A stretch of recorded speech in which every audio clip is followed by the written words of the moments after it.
Documento jurídico da Trabalhamos agora do contrato individual do trabalho. Artigo 442. Contrato individual do trabalho é o acordo tácito ou expresso correspondente à relação de emprego. Parágrafo único. Qualquer que seja o ramo de atividade da sociedade cooperativa, não existe vínculo empregatício entre ela e seus associados, nem entre estes e os tomadores de serviço daquela. Artigo 442-A. Para fins de contratação, o empregador não exigirá do candidato a emprego comprovação de experiência prévia por tempo superior a 6 meses no mesmo tipo de atividade. Artigo 442-B. A contratação do autônomo, cumpridas por este todas as formalidades legais, com ou sem exclusividade, de forma contínua ou não, afasta a qualidade de empregado prevista no artigo 3º desta consolidação. Artigo 443. O contrato individual do trabalho poderá ser acordado tácita ou expressamente, verbalmente ou por escrito, por prazo determinado ou indeterminado, ou para prestação de trabalho intermitente. Parágrafo 1º. Considera-se como prazo determinado o contrato de trabalho cuja vigência dependa de termo prefixado da execução de serviços especificados ou ainda da realização de certo acontecimento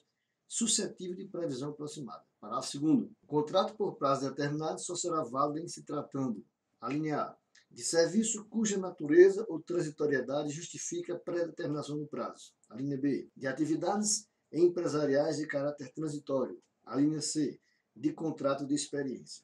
Parágrafo 3º. Considera-se como intermitente o contrato de trabalho no qual a prestação de serviços com subordinação não é contínua, ocorrendo com alternância de período de prestação de serviços e de inatividade, determinados em horas, dias ou meses, independentemente do tipo de atividade do empregado e do empregador, exceto para os aeronautas regidos por legislação própria. Artigo 444. As relações contratuais de trabalho podem ser objeto de livre estipulação das partes interessadas em tudo quanto não contravenha às disposições de proteção ao trabalho, aos contratos coletivos que lhes sejam aplicáveis e às decisões das autoridades competentes. Parágrafo único. A livre estipulação a que se refere o caput deste artigo aplica-se às hipóteses previstas no artigo 611-A desta consolidação, com a mesma eficácia legal e preponderância sobre os instrumentos coletivos, no caso de empregado portador de diploma de nível superior e que perceba salário mensal igual ou superior a 2 vezes o limite máximo dos benefícios do regime geral da Previdência Social. Artigo 445. O contrato de trabalho por prazo determinado não poderá ser estipulado por mais de 2 anos, observando a regra do artigo 451. Parágrafo único. O contrato de experiência não poderá exceder de 90 dias. Artigo 446, revogado. Artigo 447. Na falta de acordo ou prova sobre condição essencial ao contrato verbal, esta se presume existente, como se a tivessem estatuído os interessados na conformidade dos preceitos jurídicos adequados à sua legitimidade. Artigo 448.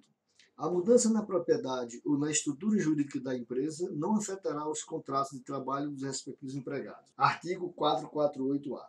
Caracterizada a sucessão empresarial ou de empregadores prevista nos artigos 10 e 448 desta consolidação, as obrigações trabalhistas, inclusive as contraídas à época em que os empregados trabalhavam para a empresa sucedida, são de responsabilidade do sucessor. Parágrafo único. A empresa sucedida responderá solidariamente com a sucessora quando ficar comprovada fraude na transferência. Artigo 449. Os direitos oriundos da existência do contrato de trabalho substituirão em caso de falência, concordata ou dissolução da empresa. Parágrafo 1º.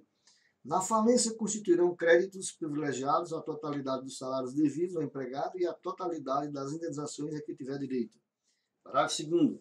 Havendo concordata na falência, será facultado aos contratantes tornar sem efeito a rescisão do contrato de trabalho e consequente indenização, desde que o empregador pague, no mínimo, a metade dos salários que seriam devidos ao empregado durante o interregno.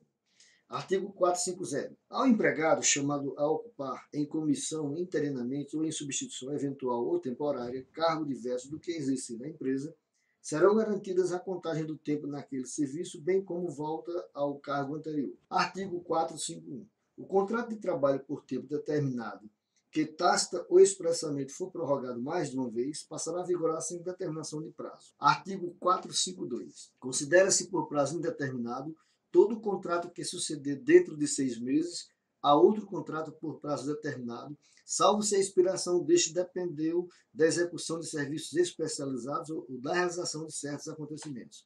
Artigo 452-A. O contrato de trabalho intermitente deve ser celebrado por escrito e deve conter especificamente o valor da hora de trabalho, que não pode ser inferior ao valor horário do salário mínimo àquele devido aos demais empregados do estabelecimento que exerçam a mesma função em contrato intermitente ou não. Parágrafo 1º. O empregador convocará por qualquer meio de comunicação eficaz para a prestação de serviços, informando qual será a jornada, com pelo menos 3 dias corridos de antecedência. Parágrafo 2º. Recebida a convocação, o empregado terá o prazo de 1 dia para responder ao chamado, presumindo do silêncio a recusa. Parágrafo 3º. A recusa da oferta não descaracteriza a subordinação para fins de contrato de trabalho intermitente. Parágrafo 4º.